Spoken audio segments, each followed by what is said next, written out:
안녕하세요. 조용히 회사 다니는 사람입니다. 네, 오늘은 10월 19일 일요일이고요. 어제도 영상 만들었는데 오늘도 남기고 싶은 이야기가 있어서 영상 녹화를 하고 있습니다.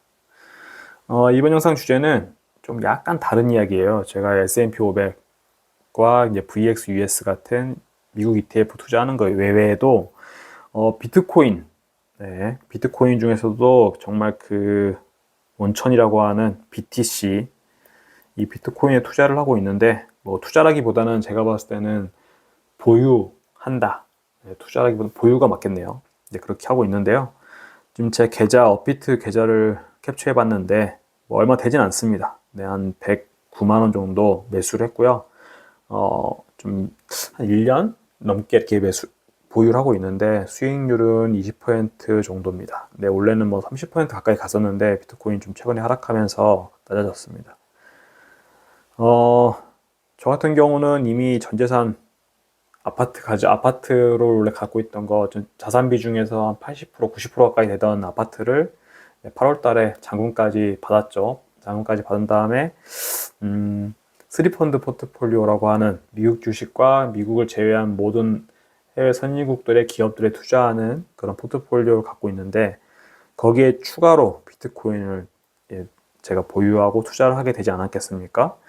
그러면 제 영상을 뭐 댓글이 자주 달리지는 않지만 그래도 실거주 한 채 아파트는 좀 가지고 있지 하는 분들이 많습니다. 저를 걱정해 주시는 분들이겠죠. 근데 그런 분들, 안전자산을 이제 중요시하는 분들 입장에서는 비트코인까지 이렇게 투자를 하고 있다는 거, 소액이긴 하지만 좀 안타까워 하시거나 이제 우려스러워 하실 수도 있고, 한편으로는 겨우 109만 원 보유하고 있으면서 비트코인 투자 중이라고 영상까지 만드냐, 뭐 이렇게 말씀하시는 분도 계시겠죠. 근데 제가 비트코인에 관심을 가지고 이제 장기 투자, 장기 보유하려고 하는 이유를 좀 설명을 해보려는 건데요. 제가 생각하는 거는, 네, 저는 비트코인을 디지털 금이라고 생각을 하고, 이건 제 생각뿐만 아니라 이제 이렇게 통용이 되고 있죠, 요즘에. 디지털 금이 비트코인이다. 그리고 저의 전자지갑은, 네, 비트코인을 넣어 놓는 전자지갑은 디지털 돼지저금통이다 생각하면서 장기 보유를 하고 있습니다. 여기 비트코인에 100만 원 넘는 돈은 어떻게 해서 모으게 됐냐면, 유튜브를 통해서 받는 수입, 뭐 작진 않습니다. 한 3개월에 한 10만 원 정도 버는 것 같은데, 그 정도와 별도로 들어오는 회사 출장비, 이런 것들 푼돈이 생기면은 저는 그걸 다른 쓰기보다는 비트코인을 사는 데 쓰고 있습니다. 그래서 계좌를 보면은 되게 귀여워요. 비트코인을 제가 매수한 내역을 캡처해 봤는데 하루에 한 10,000원 정도. 그러니까 한 번 매수할 때 10,000원어치 정도밖에, 이렇게 뭐 유튜브 수입이 들어왔을 때라든가 회사 출장비가 들어왔을 때 뭐 5만 원, 6만 원, 7만 원, 뭐 이렇게 뭐 4만 원 매수한 적도 있고, 그 외에는 이제 10,000원 정도씩 이렇게 어쩌다 한번 매수를 하고 있다 보시면 되겠습니다. 근데 다른 코인은 절대 안 사고 딱 BTC, 가장 오리지널인 비트코인만 사서 모으고 있고요.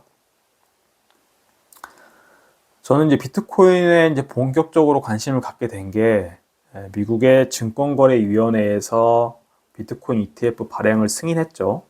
24년 1월 10일에. 이때 이후로 미국 금융 가장 선진국이라고 하는 미국에서도 이 비트코인을 결국에 제도권 진입을 승인했다 이렇게 보고, 그리고 주요 그 자산운용사 블랙록, 피델리티 이런 곳에서도 ETF를 관리를 하고 있다.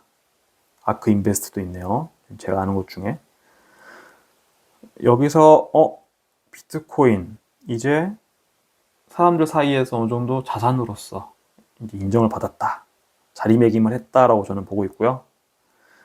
그 중에서도 BTC, 비트코인 그 본체만을 제가 자산으로 생각을 하고 매수를 해나가고 있는 이유는, 일단은 발행량이 다른 비트코인, 그러니까 코인들과는 다르게 발행량이 산술적으로 최초에 설계되었을 때 최대 채굴을 해도 2100만 개까지만 채굴을 할 수 있게끔 제한이 되어 있는 자산이다. 그러니까 뭐 달러나 원화처럼 뭐 중앙은행이 찍어낸다 해가지고 늘릴 수 있는 자산이 아니고요. 정말 지구상에 있는 금이라고 하는, 실제 그거는 매장량이 정해져 있잖아요. 그런 것처럼 이 비트코인 자체도 2,100만 개로 제한되어 있는 자산이다. 그리고 단일 주체나 어떤 기관이 없어서 사실 사토시 나카모토라는 사람이 비트코인을 만들었지만 이 사람 자체가 사라졌죠. 지금까지 그래서 시장에서 시장 참여자들이 인정하고 있는 비트코인의 가치나 이 블록체인의 메커니즘 자체가 변경될 가능성이 없습니다. 그래서 가치 불변의 실제적인 금과 같은 상태, 비슷해졌다라고 저는 보고 있고요.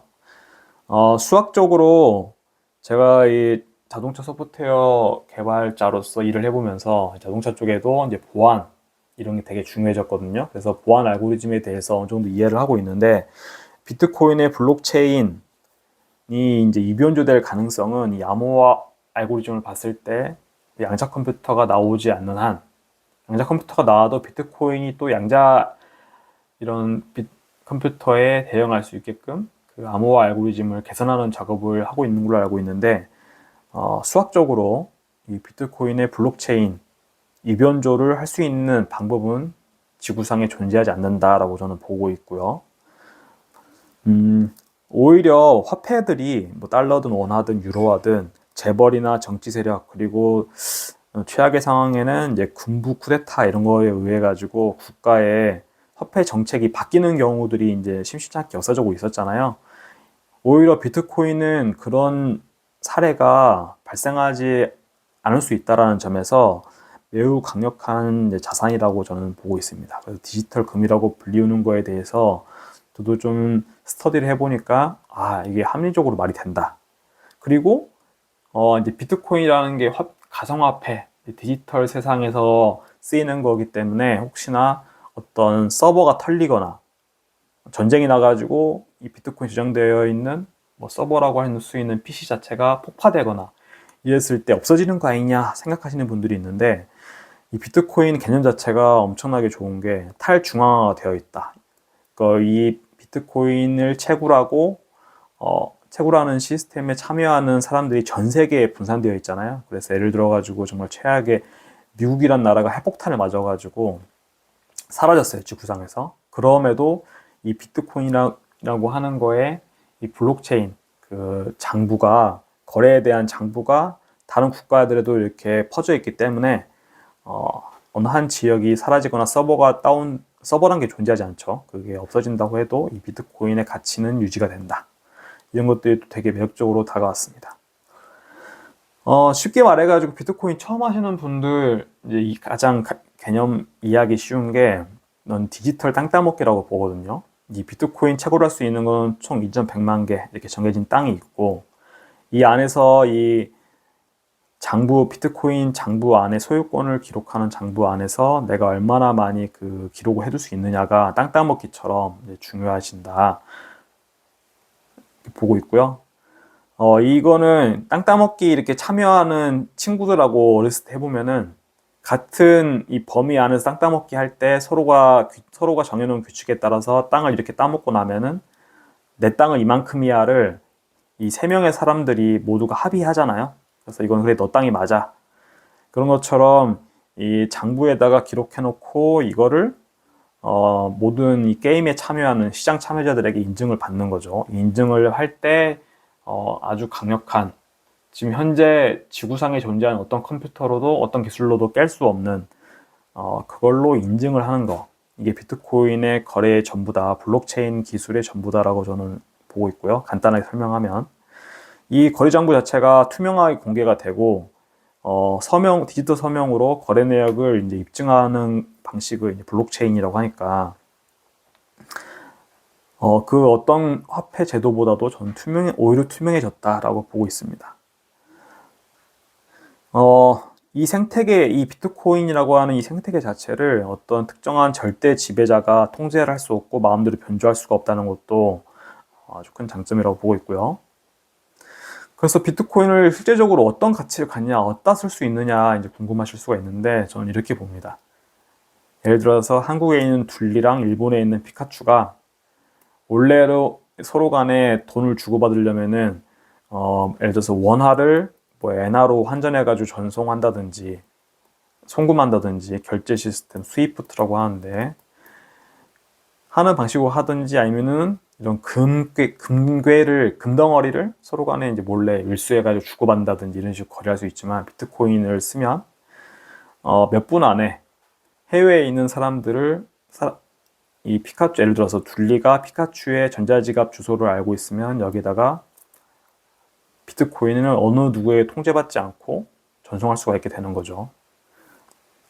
그래서 금거래랑 유사합니다. 사실 금덩어리를 내가 몰래 주머니에 넣어가지고 어떻게 잘 숨겨서 이 피카츄한테 갖다 주는, 배를 타고 가든 비행기를 타고 가든 해서 주는 것처럼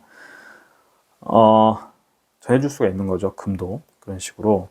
근데 금 거래랑 유사하다 생각하는 게 이런 것도 있지만, 금이 사실 덩어리를 가지고 있어도 어디다 우리가 쓸 수 있느냐 보면은 과시하는 용도, 금팔찌라든지 금목걸이, 금반지 만들어서 내가 이만큼 부가 있어요 과시하는 용도 외에는 쓸모가 없습니다. 물론 반도체 같은데 이제 전도성이 워낙 좋기 때문에 뭐 아니면 금리발을 만드는 데 쓸 수가 있겠지만 그 외에 쓸모가 없는데도, 일생활에서는 사실 쓸모가 없는 거잖아요. 과시하는 목적 외에는.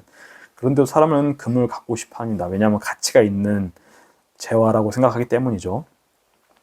그런 면에서 비트코인도 공개된 장부를 통해서 사람들 간의 가치를 서로 교환할 수 있는 것이고, 오히려 금보다도 그런 가치 교환하는 수단과 방법으로서 훨씬 더 편리하고 수수료도 덜 뜯기고, 그리고 부정적인 중앙 통제자가 이 비트코인의 가치를 좌지우지 마음대로 할 수가 없다는 점에서도 가치를 보존하는 데는 아주 좋은 수단이다 생각합니다. 그래서 좀 정리를 해보면요, 제가 이제 금을 원래 포트폴리오에다가 이제 금 ETF로 좀 일부 보유를 해볼까 생각을 했었는데, 이제 좀 귀찮기도 하고 가치 저장 수단에 불과한데 여기 비중을 늘리는 거는 제가 자산을 증식하는 데 있어가지고 금이 좋은 수단은 아닐 수도 있겠다 싶어가지고 편입하지 않았거든요. 대신에 비트코인을 그런 실물 금 대신해 가지고 좀 편입을 해야겠다, 모아가야겠다 생각을 하는데요.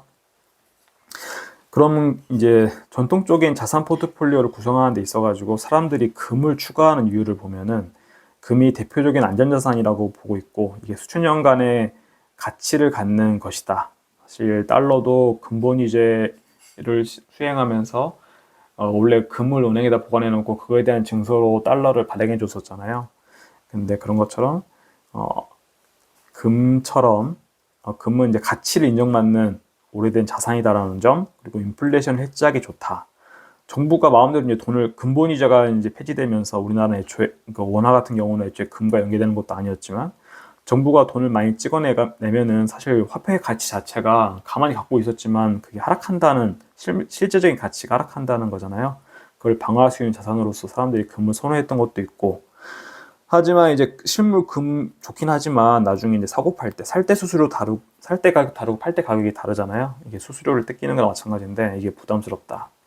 거래 방식도 실물 금으로 주고받는 거는 이제 그 금이라는 게 물질이라서 무게가 많이 나가고 보관할 때도 사실 보안에 유의해야 되고 불편한 점이 있다는 거죠. 이거에 대한 대안으로 디지털 금으로 판단되는 비트코인을 좀 소극적으로 보유를 해보려고 합니다. 현대 디지털 기술에 의해 가지고 사실 비트코인은 가치 저장하는 방법, 거래 방법 자체가 완벽하게 이 정도면은 10년 이상, 2009년, 10년에 비트코인이 소개가 되었으니까 지금 15년 이상 시장에서 별다른 문제가 없이 통용되고 있잖아요. 완벽하게 검증이 되었다라고 보여지고, 그리고 여러 전문가들이 수식적으로, 과학적으로, 컴퓨터 과학적으로 비트코인의 기술을 인정하고 있잖아요. 그래서 전 세계 시장 참여자들로부터 이제 BTC, 이제 비트코인 자체의 가치를 인정받았다 보고 있습니다. 근데 여기서 뭐 다른 뭐 알트코인이라고 부르는 것들과는 전혀, 저는 심지어 이더리움이나 뭐 리플, 솔라나 이런 것들이랑은 전혀 다르다. 비트코인만 그게 가능한 자산이다라고 저는 보고 있습니다. 그리고 가치 교환 수단으로서 매우 실용적이고 탈중앙화로서 부정적인 지배자, 비트코인을 지배할 수 있는 사람이 나타날 수가 없다 보고 있습니다.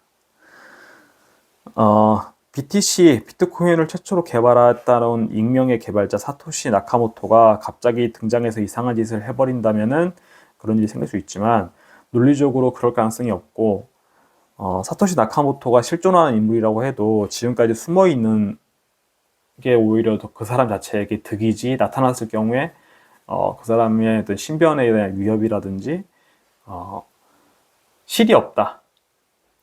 득이 없다. 실이 더 많을 것이다라는 점에서 앞으로도 나타나지 않을 거다라고 저는 보고 있습니다. 그래서 완전한 탈중앙화 된 디지털 자산, 비트코인은 BTC뿐이다라고 저는 보고 있습니다.